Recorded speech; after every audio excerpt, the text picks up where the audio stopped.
Hello everyone. Heart attack के इलाज में समय बहुत महत्वपूर्ण है। देखो, हार्ट अटैक होने पे शुरुआत के 30 मिनट में हार्ट की इररिवर्सिबल डैमेज एंड ब्लॉकेज शुरू हो जाता है और पेशेंट की आधा जान निकल जाता है 4 घंटे के अंदर।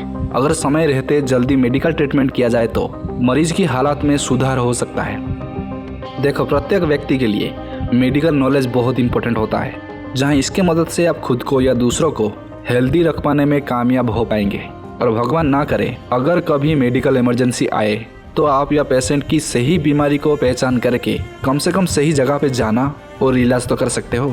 फाइनली ये समझ लो, ये नॉलेज आपकी जान बचा सकता है और आपकी जान सबसे कीमती है। इंसानी शरीर में like all other tissue heart की मांसपेशियों को भी ऑक्सीजन चाहिए होता है फॉर रिच ब्लड फंक्शन।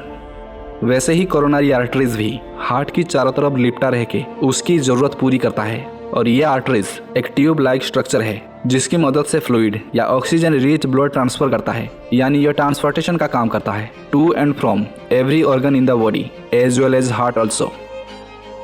लेकिन आपके बैड डेली लाइफ रूटीन या कुछ आदत के वजह से ये कोरोनरी आर्टरीज के अराउंड धीरे धीरे फैट जमना शुरू हो जाता है, जिससे ये आर्टरीज टनल स्क्वीज या नैरो होके ब्लॉकेज हो जाता है, जिसका सीधा मतलब ये होता है हार्ट मसल में oxygen and internal blood circulation की कमी, जिसको आर्थेरोक्लाइसिस कहा जाता है।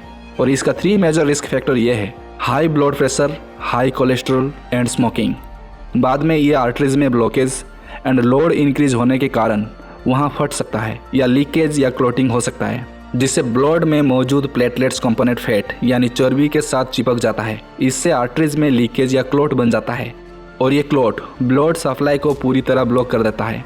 आफ्टर दैट बस कुछ ही मिनट में हार्ट की मसल सेल डेड होने लग जाता है and that create a sudden heart pen means heart attack arrive, जिससे आपके शरीर को इमीडिएटली मेडिकल इमरजेंसी की ज़रूरत पड़ेगी, नहीं तो सिचुएशन क्रिटिकल हो सकता है। और इस दौरान आपके हार्ट तो धड़क रहा होगा लेकिन इसका रिदम नॉर्मल नहीं होगा। और अगर ये हार्ट अटैक आपकी हार्ट की ज़्यादा एरिया को नुकसान पहुँचाया होगा तो ये भी हो सकता है कि दिल की धड़कनें पूरी तरह बंद हो सकता है। इसको कार्डियक अरेस्ट कहा जाता है। हम हमेशा ये गलतफहमी में रहते हैं कि अगर कोई व्यक्ति अपने चेस्ट को पकड़ के ज़मीन पर गिर जाए तो उसे हार्ट अटैक आया हो। ऐसा रेयर केस में हो सकता है, लेकिन इसका सिम्टम और कुछ कहता है। जैसे ज़्यादातर दिल के दौरे पड़ने की शुरुआत हमेशा चेस्ट में हल्के हल्के दर्द और बेचैनी जो बीते हुए समय के साथ तेज होता रहता है। इसके अलावा एक हाथ या दोनों, गला या पेट में दर्द होना, सांस लेने में तकलीफ एवं ज़रूरत से ज़्यादा पसीना आने को सीरियसली लेना, क्योंकि हम अक्सर इसको इग्नोर करते रहते हैं। हार्ट अटैक के इलाज में समय बहुत महत्वपूर्ण है। अगर समय रहते जल्दी मेडिकल ट्रीटमेंट किया जाए तो मरीज की हालत में सुधार हो सकता है और ये दिल की बीमारी या हार्ट अटैक से छुटकारा पा सकते हैं। देखो, हार्ट अटैक होने पे शुरुआत के 30 मिनट में हार्ट की इररिवर्सिबल डैमेज एंड ब्लॉकेज शुरू हो जाता है और पेशेंट की आधा जान निकल जाता है 4 घंटे के अंदर। तो यहाँ आप समझ गए होंगे टाइम एंड मेडिकल इमरजेंसी यहाँ कितना इंपॉर्टेंट है। फाइनली अगर आप समय रहते मेडिकल ट्रीटमेंट शुरू कर देते हो तो डॉक्टर ये आर्टरीज में ब्लॉकेज को खोलने के लिए बाईपास सर्जरी या एंजियोप्लास्टी प्रोसेस कर सकते हैं, जो ये हार्ट अटैक के लिए सबसे कारीगरी इलाज है, जिससे पेशेंट की बचने की चांसेस बहुत ज़्यादा बढ़ जाता है। जहां हार्ट अटैक होने पे डॉक्टर यानी कार्डियोलॉजिस्ट बाईपास सर्जरी या एंजियोप्लास्टिक के प्रोसीजर से ब्लॉकेज को खोलने की कोशिश करते हैं।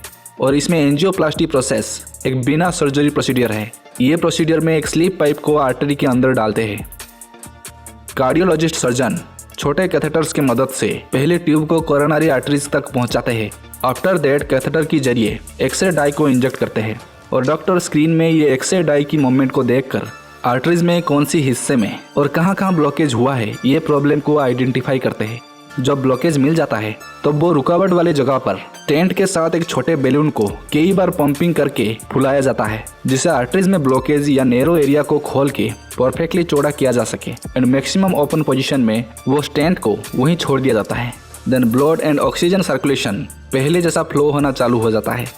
ये एंजियोप्लास्टी प्रोसीजर को पूरा करने में तकरीबन 30 मिनट से लेकर 2 घंटे तक की टाइम लग सकता है और यह डिपेंड करता है आर्टरीज में कितना ब्लॉकेज हुआ है। ये प्रोसीजर पूरा होने के बाद यूजुअली 10 से लेकर 24 घंटे में कैथेटर को निकाल दिया जाता है। उसके बाद पेशेंट की हेल्थ रिकवरी को देखते हुए उसको डिस्चार्ज किया जाता है।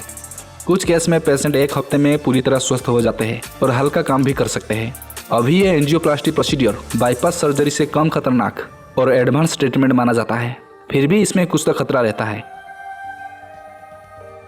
सो उम्मीद करता हूँ मेरा ये वीडियो आप सबको पसंद आया हो, तो इससे आपके रिलेटिव, फैमिली या दोस्तों को शेयर करें और कमेंट करना मत भूलना, क्योंकि ऐसी informative and fascinating unique video आपके लिए आगे लाता रहूँगा, जिससे आपके लाइफ में कमाल के वैल्यू ऐड हो सके और आप लाइफ में हमेशा मोटिवेट और ग्रो पा सको, क्योंकि future always demand knowledge, struggle and brave.